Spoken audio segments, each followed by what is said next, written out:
పెట్టుబడుల అవగాహనపై రేవంత్ మరియు గిరిబాబు గారు కండక్ట్ చేసే వెబినార్ కోసం ఈ నెంబర్కి కాల్ చేయండి.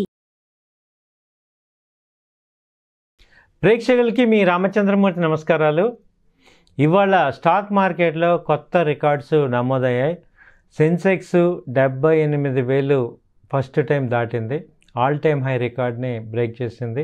గత వారం రోజుల నుంచి చూస్తే సెన్సెక్స్ కంటిన్యూగా everyday all time records break అవుతున్నాయి. అలాగే ఇవాళ కూడా బ్రేక్ అయింది. నిఫ్టీ వచ్చి 23,754 దగ్గర క్లోజ్ అయింది. అలాగే సెన్సెక్స్ 78,000 దగ్గర మార్కును దాటింది. ఇదే లాస్ట్ నిన్నటి ముగింపుతో చూస్తే ఇప్పుడు దాదాపు 700 పాయింట్లు లాభపడి 78,000 దగ్గర వచ్చింది. అలాగే మేజర్గా దీనికి రీజన్ తీసుకుంటే HDFC bank, axis bank, ICICI bank main banking stocks అన్నీ కూడా బాగా పెరగటం, అలాగే టెక్ మహీంద్రా, ఎల్ఎన్టీ షేర్లు కూడా బాగా రావటం వల్ల ఈ సెన్సెక్స్ ఇవాళ 78,000 మార్కు దాటింది. మనం ఇందులో మేజర్ కాంట్రిబ్యూటర్స్గా చూసుకుంటే హెచ్డిఎఫ్సి బ్యాంకు మేజర్ కాంట్రిబ్యూటర్ అవుతుంది. లాస్ట్ 1 వీక్ ర్యాలీలో మనం ఇదే సెన్సెక్స్ జూన్ 4వ తారీఖు చూసుకుంటే దాదాపు 71,000 దాకా డౌన్ అయింది. ఎందుకంటే ఎలక్షన్ రిజల్ట్ గందరగోళం అవటం అనేది రావటం వల్ల సెన్సెక్స్ కానీ నిఫ్టీ కానీ బాగా తగ్గాయి. అక్కడి నుంచి స్టెబిలిటీ గవర్నమెంట్ రావటం కానీ రావటం వల్ల ఈ ఎన్డీఏ కోయలేషన్ పార్టీస్తో మూడోసారి మోడీ ప్రధాని కావటం వల్ల ఈ యొక్క మార్కెట్స్ అన్నీ కూడా స్టెబిలిటీ అయ్యాయి.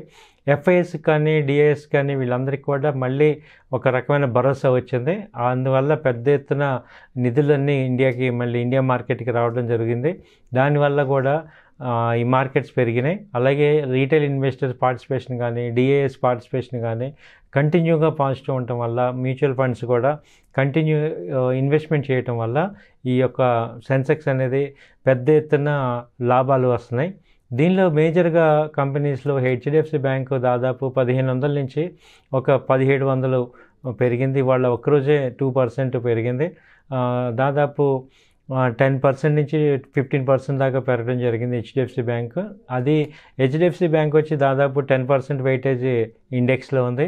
అలాగే దాంతో రిలయన్స్ కూడా దాదాపు మంచి హెవీ వెయిట్ రిలయన్స్ కూడా ఉండటం వల్ల ఇవి పెరిగినాయి. అలాగే గత వారం 10 రోజుల నుంచి చూసుకుంటే ఏ కంపెనీస్ ఆల్ టైమ్ హైస్కి వెళ్ళాయి అనేది ఒకసారి చూసుకుంటే మనం ఈ బ్యాంకింగ్ స్టాక్స్ అన్నీ కూడా ఆల్మోస్ట్ హై లెవెల్లో ఉన్నాయి. కోటక్ బ్యాంక్ కానీ HDFC bank, axis bank, ICICI bank ఈ మూడు కూడా హైస్లో ఉన్నాయి. అలాగే ఎల్ఎన్టీ షేర్స్ కానీ, తర్వాత ఆటోమొబైల్ షేర్స్లో కూడా మారుతి కానీ, తర్వాత M&M, తర్వాత వచ్చి ఈ మారుతి, M&M, మళ్ళీ hero motor shares, Bajaj auto shares ఇవన్నీ కూడా బాగా ర్యాలీలో పార్టిసిపేట్ చేశాయి. అలాగే ఇవాళ ఫైనాన్స్ కంపెనీస్ కూడా పెద్ద ఎత్తున లాభాలకి షేర్ వాల్యూస్ పెరిగినాయి. ముఖ్యంగా శ్రీరామ్ ఫైనాన్స్ దాదాపు ఇది 3%, 4% దాకా పెరిగింది. అలాగే బజాజ్ ఫైనాన్స్ కూడా కన్సిస్టెంట్గా మెయింటైన్ అవుతుంది. సో వీటన్నిటి వల్ల అలాగే ఇప్పుడిప్పుడే ఐటీ కంపెనీలు కూడా ఇన్వాల్వ్మెంట్ ఇండెక్స్లో పార్టిసిపేషన్ కూడా జరుగుతుంది. ఈ ఐటీ పార్టిసిపేషన్తో ఇంకెక్కువగా రాబోయే రోజుల్లో ఈ సెన్సెక్స్ పెరిగే అవకాశాలు కనపడుతున్నాయని చెప్తున్నారు. ఇది ఇవాళ ఆల్ టైమ్ హై రావటం అనేది చాలా మంచి ఇండియాకి సంబంధించి తీసుకుంటే మంచి పరిణామంగా ఈ అనలిస్టులు చెప్తున్నారు. ఎందుకంటే రాబోయే రోజుల్లో బడ్జెట్ అనేది ఉంది. బడ్జెట్ అంటే కంప్లీట్గా ఇంతకుముందు ఇంటీరియం బడ్జెట్ పెట్టారు. ఇప్పుడు మేజర్ బడ్జెట్ రావటం, స్టేబుల్ గవర్నమెంట్ రావటం వల్ల ఎక్కువగా వేటికి కేటాయింపులు జరుగుతున్నాయి అనేది ఈ బడ్జెట్లో మనకి నెక్స్ట్ మంత్లో వస్తుంది. అందుకనే దానికి ప్రీ బడ్జెట్ ర్యాలీ అని ఇప్పుడు ఈ 10 days బడ్జెట్ వచ్చే ముందు నాడు వచ్చే ర్యాలీని ప్రీ బడ్జెట్ ర్యాలీ అంటాం.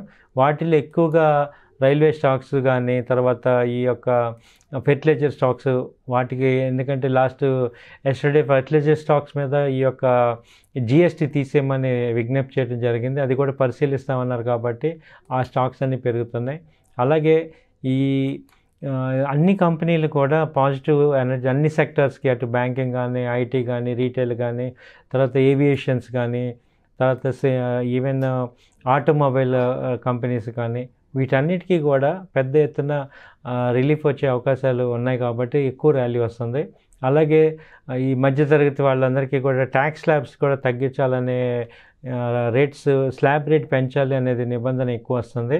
సో వీటన్నిటిని బేస్ చేసుకొని ఈ రాబోయే రోజుల్లో బడ్జెట్ సానుకూలంగా ఉండే అవకాశాలు ఉన్నాయి అనే అంచనాలతో ఎక్కువగా మార్కెట్స్ పెరిగే అవకాశాలు కనబడుతున్నాయి. ఇదే ప్రధాన కారణమని చెప్తున్నారు. సో అలాగే చూసుకుంటే ఈ రూపాయి వాల్యూ కూడా ఈ మధ్య ఎప్రిషియేట్ అవుతుంది. అలాగే ఈ యొక్క ఫెడ్ వడ్డీ రేట్ల గురించి స్పష్టత కనుక వచ్చాక మన మార్కెట్లోకి ఎఫ్ఐఎస్ ఎక్కువ పెరిగాయి. అలాగే జీడిపిలో ఇప్పుడు ఏమవుతుందంటే మన దేశ కరెంటు ఖాతా మిగులు కూడా $5.7 బిలియన్ నమోదైంది. ఇది జీడిపిలో 0.6% సమానమని ఆర్బీఐ చెప్పింది సోమవారం. దీన్ని పాజిటివ్ సంకేతంగా భావించింది, మార్కెట్స్ భావిస్తున్నాయి.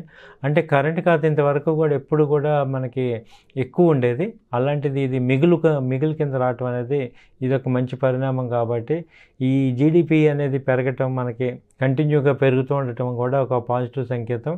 కాబట్టి ఈ యొక్క నెక్స్ట్ ఫైనాన్షియల్ రాబోయే 4-5 సంవత్సరాల్లో ఈ యొక్క గవర్నమెంట్ వచ్చి వరల్డ్ 3rd లార్జెస్ట్ ఎకానమీగా తీసుకురావాలి అనే సంకల్పం అనేది తీసుకొచ్చారు. అలాగే ఇప్పుడు స్టేబుల్ గవర్నమెంట్ రావటం వల్ల ప్రీవియస్ ప్రాజెక్ట్స్ అన్నీ కూడా యాక్టివేట్ అవుతాయి, కంటిన్యూ అవుతాయి. ఎందుకంటే బుల్లెట్ ట్రైన్స్ యాక్టివేషన్లో ఉంది, స్పీడ్ ట్రైన్స్ యాక్టివేషన్లో ఉన్నాయి. అలాగే ఏవియేషన్స్ రంగం ఒకటి ఉంది, అలాగే ఇన్ఫ్రాస్ట్రక్చర్ రంగం కూడా బాగా పుంజుకుంటుంది. కాబట్టి ఇవన్నీ కూడా ఈ గవర్నమెంట్లో కంటిన్యూ అవుతాయి. కాబట్టి మార్కెట్స్కి ఎటువంటి ఆటంకాలు ఉండవు అనేది ఒక నమ్మకం అనేది రావటం వల్ల గ్లోబల్ వైడ్ కూడా ఇండియాకి ఎక్కువ మనీ అనేది సప్లై అవుతుంది. కాబట్టి ఇది ఒక మంచి పరిణామంగా భావిస్తున్నాం. థ్యాంక్ యూ అండి, నమస్తే. పొదుపు పెట్టుబడుల అవగాహనపై రేవంత్ మరియు గిరిబాబు గారు కండక్ట్ చేసే వెబినార్ కోసం ఈ నెంబర్కి కాల్ చేయండి. సుమన్ టీవీలో మీ పర్సనల్ అండ్ బిజినెస్ ప్రమోషన్స్ కోసం కింది నెంబర్కి కాంటాక్ట్ చేయండి.